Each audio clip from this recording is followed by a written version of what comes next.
Love, cheat, and jealousy. You're not listening to a word I say, are you? Tina snapped, her eyes flashing with annoyance. Her friend Rachel barely glanced up from her phone. "What's that, hon?" she murmured, a hint of a smile playing on her lips. They were seated at the corner booth of their favorite coffee shop, the one with the sticky vinyl seats and the perpetually malfunctioning air conditioner that made the air feel thick and humid. The afternoon sun streamed in through the grimy windows, casting a warm glow over the room. "I said I think Mark's cheating on me," Tina repeated, her voice tight with anger. Rachel's smile faded, and she finally looked up, her eyes widening with concern. "What? Again?" Rachel leaned in, her hand reaching for Tina's. "What makes you say that?" Tina's grip on her paper coffee cup tightened. "He's been working late every night, and when I call he says he's swamped. But last night, I drove by the office and his car wasn't there." Rachel frowned, her thumb absently stroking the back of Tina's hand. "That doesn't mean he's cheating, T. Maybe he's just busy." "Too busy to answer his phone?" Tina retorted. "And what about the texts I found? The ones with hearts and kisses? Not exactly office lingo." The hum of the espresso machine and the chatter of the other patrons seemed to fade into the background as Rachel's expression grew serious. Okay, let's not jump to conclusions. Maybe it's just a misunderstanding." But Tina wasn't convinced. She felt a knot in her stomach, a coldness that no amount of sweat could wash away. Mark had promised he'd changed, that the late nights and unexplained absences were over. Yet here she was, her heart racing with doubt and fear. "I'm going to follow him tonight," she declared, setting her jaw. "I need to know for sure." Rachel's eyes searched hers. "Be careful, Tina. You don't want to do anything you'll regret." Their conversation was interrupted by the chime of the door, and both women looked up as a group of colleagues from their office stumbled in, laughing and talking loudly. In the midst of them was Isabel, the new intern, her dark hair cascading over her shoulders as she flirted shamelessly with one of the sales guys. Tina's gaze lingered on her, and Rachel noticed the tension in her posture. "Don't even think about it," Rachel whispered, a hint of a smirk returning to her voice. "She's bad news." Tina didn't respond, but the sight of Isabel only served to fuel the fire of her anger and insecurity. She knew Rachel was right, but something about the way Isabel moved, the way she seemed to ooze confidence and sexuality, made her stomach twist with a mix of envy and something else. That night, Tina found herself in the parking lot of Mark's office, her car windows rolled down to let in the sultry evening air. She watched as the employees filed out, one by one, until only Mark's car remained. Her heart raced as she waited for him to appear. The moments stretched on, the tension thickening until she could almost taste it. Finally, the office door opened and Mark stepped out. But he wasn't alone. In the dim light of the parking lot, Tina could see Isabel leaning into him, her hand lingering on his arm as they laughed together. The sight was like a punch to the gut, and Tina's hand trembled as she reached for her phone to capture the evidence. As they approached Mark's car, Isabel turned and looked directly at Tina, her eyes locking onto hers.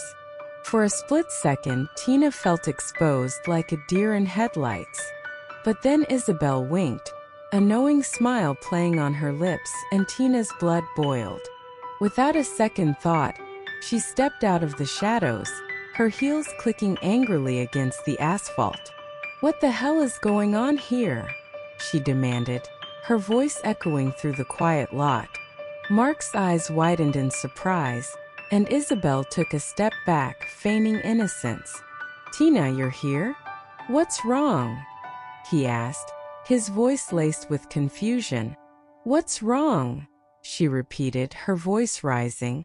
What's wrong is that I've been waiting for you for hours while you're in there playing house with the intern. Isabel's smile grew smugger, and Tina could feel the jealousy coursing through her veins like a toxic poison. She took a step towards Mark, her hand outstretched, but he didn't move to embrace her. Instead, he glanced nervously at Isabel, who was watching the scene unfold with an amused glint in her eye. "It's not what it looks like," Mark stuttered, his eyes darting between the two women. Tina's hand balled into a fist.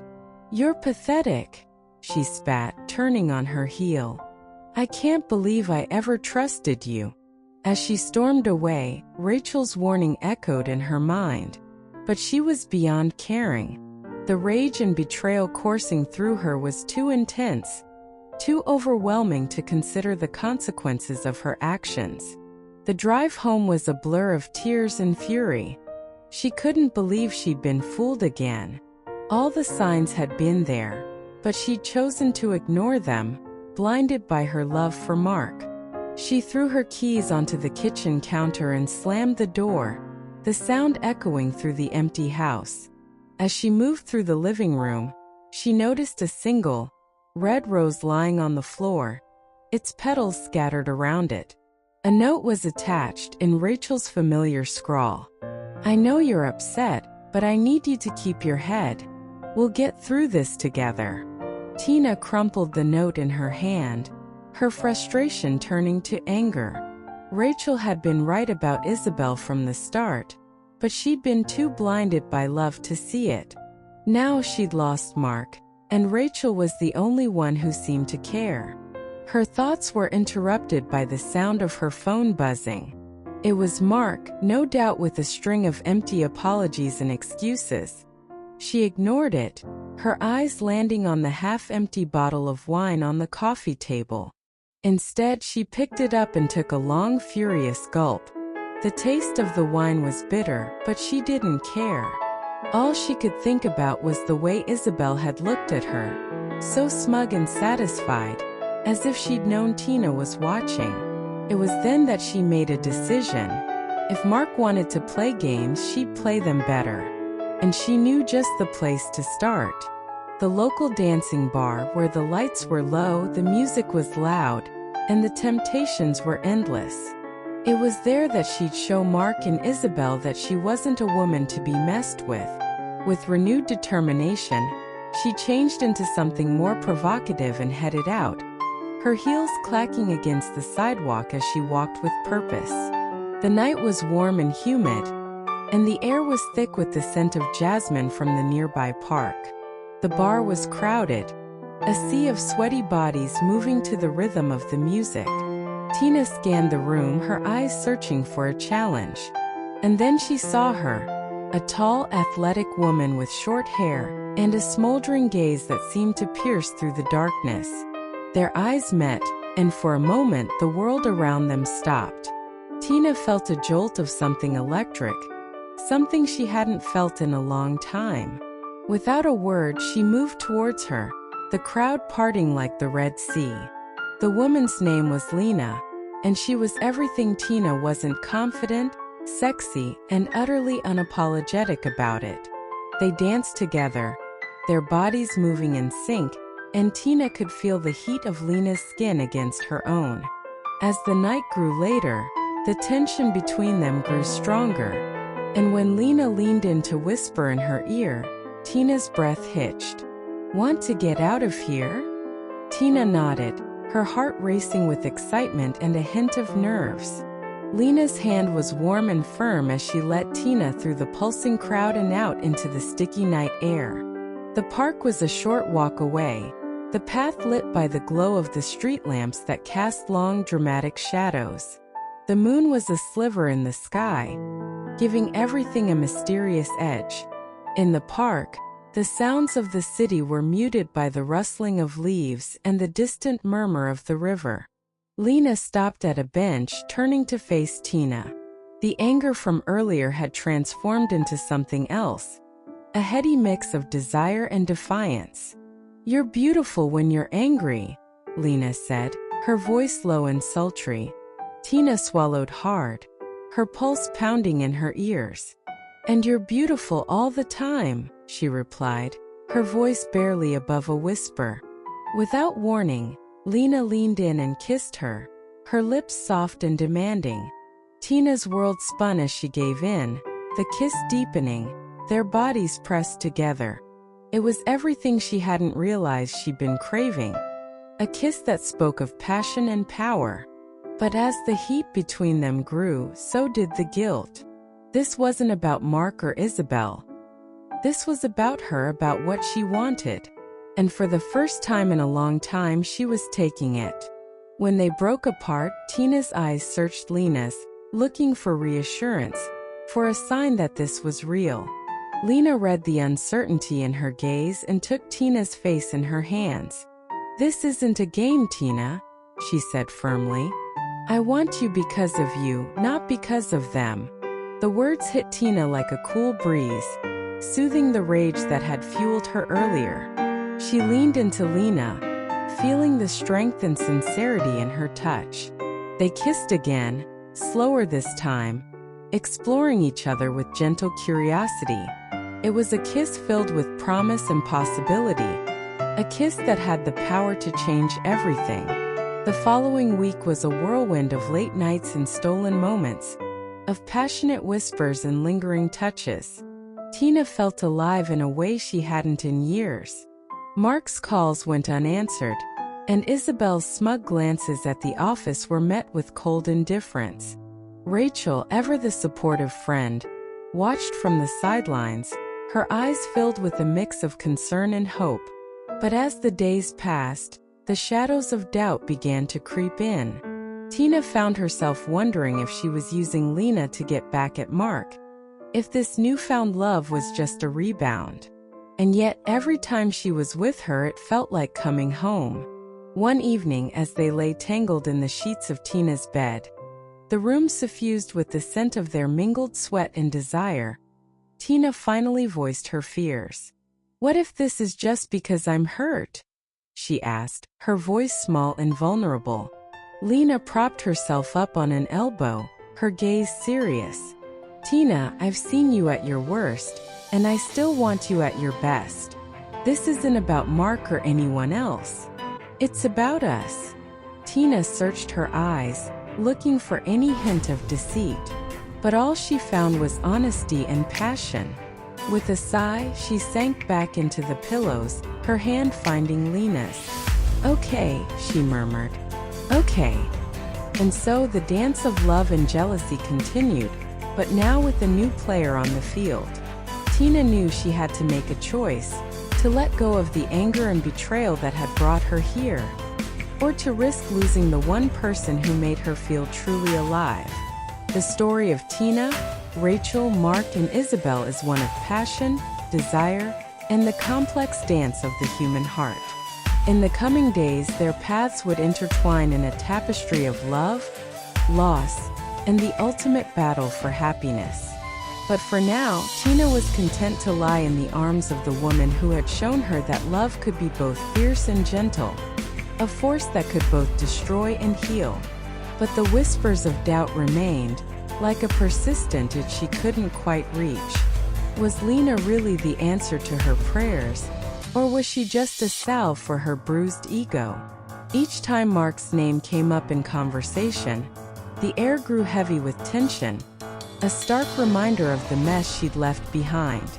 At work, Rachel noticed the change in Tina's demeanor, the way she'd light up when her phone buzzed with a message from Lena, or the quiet confidence that seemed to emanate from her.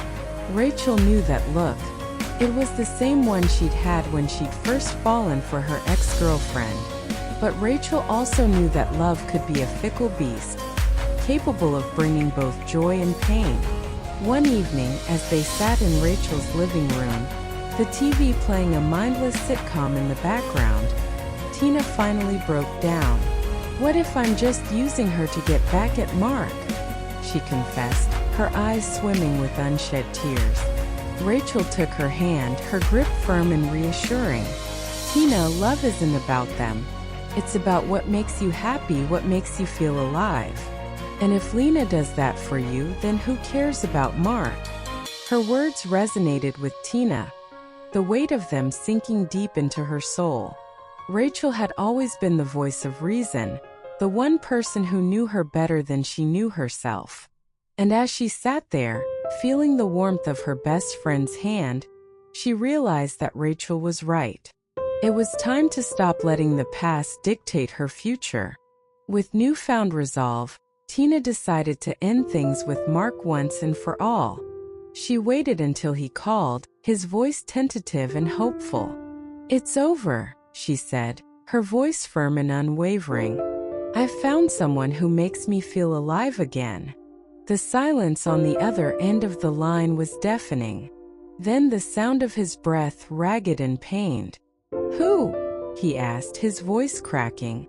Tina didn't hesitate. "Lena," she replied. "And she's nothing like what you think." The line went dead, and Tina felt a strange sense of relief wash over her. She knew it wouldn't be easy, that there would be consequences to face, but she was ready. Because with Lena by her side, she felt invincible, ready to tackle whatever lay ahead. The following day, Tina walked into the office with her head held high, ready to face the storm of whispers and accusations. But as she passed Isabel's desk, she saw something in the intern's eyes that she hadn't expected, a flicker of admiration. It seemed that even in the midst of heartache, she'd earned something she hadn't known she'd wanted, the respect of the woman who had once had the power to make her feel so small. Isabel watched her go, her own thoughts a tumult of anger and confusion. She had played her cards carefully, orchestrating a game of seduction and betrayal. But she hadn't anticipated Tina's strength, or the depth of her feelings for Lena. The plot had thickened, the stakes had risen, and the battle lines were drawn. In the world of love and jealousy, there would be no easy victories, no clear-cut winners. Only time would tell if Tina's gamble would pay off, if she'd found the love that could conquer all, or if she'd merely traded one form of pain for another. Dance of Desire. A title that encapsulated the tumultuous journey of passion, anger, and the quest for self-discovery that Tina found herself on. It was a dance she'd never expected to join, but now that she was in the middle of it, she had no intention of stepping out of rhythm. The whispers grew louder as the days turned into weeks. The office buzzed with gossip, and the glances grew bolder. But Tina held her head high, her heart belonging to Lena and Lena alone. The rumors about Mark and Isabel had taken a back seat to the steamy romance that had blossomed right under their noses. Each day, as she walked through the double doors of the office, Tina felt a thrill of excitement, knowing that she had something they didn't. Rachel watched her friend from afar, a proud smile playing on her lips. Tina had found a love that was true, a love that didn't conform to societal norms or expectations. It was a love that was raw, fiery, and utterly consuming. And as for Mark, well, he'd become a footnote in Tina's story, a sad reminder of what she'd once thought she needed. He'd tried to reach out, his texts filled with regret and pleas for a second chance, but they went unanswered. Tina had moved on and she wasn't looking back. But Isabel, the woman who had once held the strings of power, watched with a mix of anger and fascination. She'd never expected Tina to fight back, to claim the woman she'd set her sights on. It was a challenge she hadn't anticipated, a dance she hadn't choreographed. And as she sat at her desk, her eyes on the clock, she couldn't help but wonder if she'd played her hand too soon. The tension in the office grew palpable, a silent battle raging between the three women. Rachel watched, her eyes shrewd and knowing. She'd seen this play out before, the dance of desire turning into a deadly waltz of jealousy and obsession. But she had faith in Tina, in the strength she'd discovered in herself.